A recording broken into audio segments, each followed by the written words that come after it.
Assalamualaikum warahmatullahi wabarakatuh. Gimana kabarnya anak-anak hari ini? Sehat ya?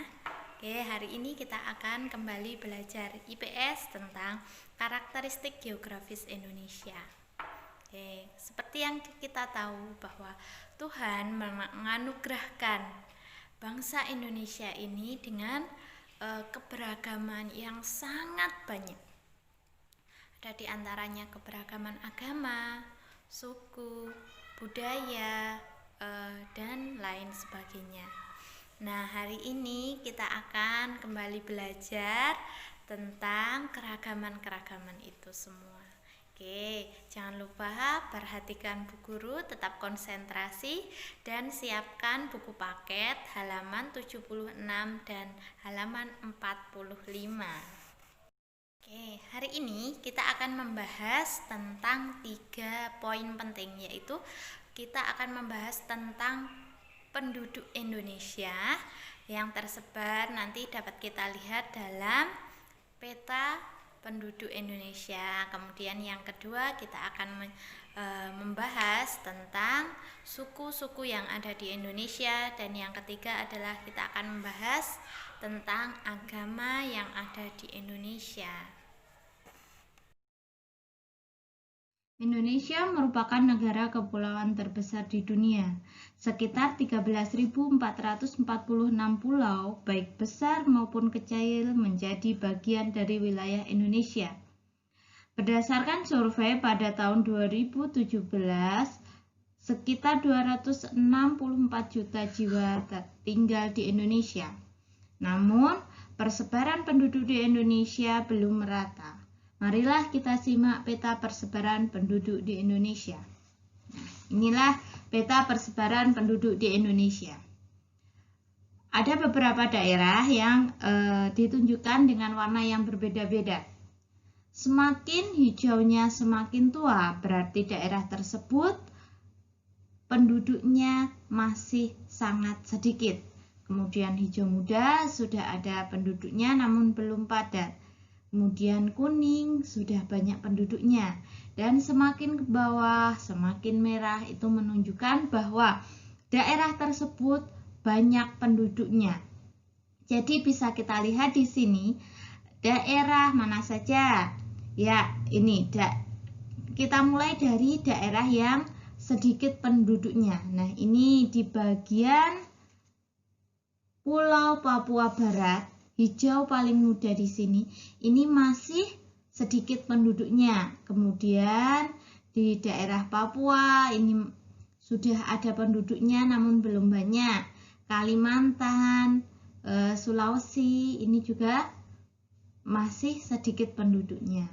Kemudian daerah-daerah yang mulai banyak penduduknya adalah daerah Riau, kemudian Lampung, ini sudah mulai banyak penduduknya, dan daerah Sulawesi Selatan.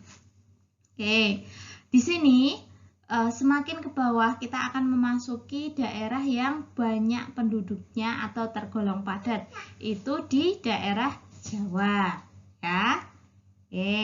Lanjut. Kita akan masuk pada yang kedua, yaitu peta persebaran suku di Indonesia. Ya, di situ sudah ada beberapa suku yang ada di Indonesia. Ada suku apa saja? Marilah kita lihat secara bersama-sama. Apa saja? Di daerah Kalimantan ada Dayak, kemudian ada Banjar, kemudian ada Melayu, dan di daerah Papua ada suku Dani, suku Asmat, suku Ekagi, suku Biak. Di daerah Jawa ada suku Banten, Betawi, Sunda, Jawa, dan Madura. Nah, banyak sekali ya suku-suku yang ada di Indonesia, ternyata sangatlah banyak. Nah, tugas kita adalah kita tidak boleh membeda-bedakan teman yang berbeda suku. Semua yang ada di Indonesia itulah saudara kita, sahabat kita. Nah, tentu di setiap suku itu mempunyai karakteristik yang berbeda-beda. Itulah kekayaan Indonesia. Yang selanjutnya yaitu peta persebaran agama di Indonesia. Seperti yang kalian sudah ketahui, agama di Indonesia ada 6. Ada Islam, Katolik, Kristen atau Protestan, Hindu, Buddha, dan Konghucu. Nah, di dalam peta persebaran ini yang agama Konghucu belum nampak ya. Ya, ini yang hijau, ini adalah agama Islam. Yang kuning adalah Protestan. Kemudian yang pink adalah Katolik.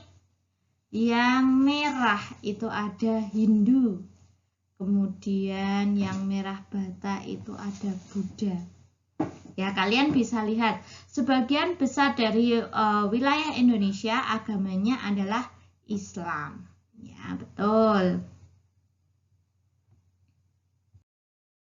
Nah, setelah kalian mencermati gambar-gambar yang guru sajikan, maka kita akan berlatih bersama-sama.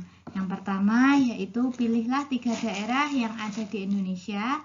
Kemudian amatilah, setelah itu kalian tulislah hasilnya sesuai dengan format di samping. Nah, ini nama daerahnya apa, kemudian fisiknya gimana, luasnya berapa, batas-batasnya mana saja, kemudian yang non fisiknya agamanya apa, sukunya apa, dan penduduknya gimana, padat ataupun sedang ataupun masih jarang. Oke, jelas?